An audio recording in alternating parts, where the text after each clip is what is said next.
Sir నీ vote 11 లక్షలు కదా. అవును సార్. రేపు పంపిస్తాము చిత్తూరు నుంచి కోంబెన్నూరు. సరే సార్. రేపు మధ్యాహ్నం కూడా నీకు పంపిస్తారా? ఇవి మన ఇప్పుడు మల్చింగ్ షీట్కి అన్నీ పంపించిన సార్.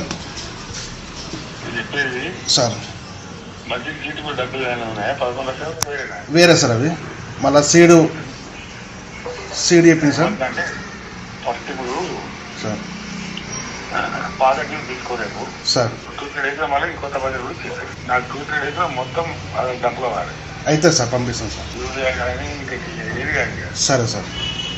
మూడింటికి తీసుకెళ్ళి నేను ప్రకారం చేసుకోవాలి పంపిస్తాడు సార్. అర్జెంట్ 3-4 రోజులు కూడా సార్ పంపిస్తాను సార్, అయిపోతుంది సార్. సార్ డబ్బులు. సార్ మంచిగా ఉన్నారా సార్ ఆరోగ్యం? బాగా చాలా బాగా అయింది. సార్ ఓకే సార్, సంతోషం సార్. వస్తున్నా పవన్కే వస్తున్నాను. 10 సరే sir. Okay sir, thank you sir, పంపిస్తాను సార్.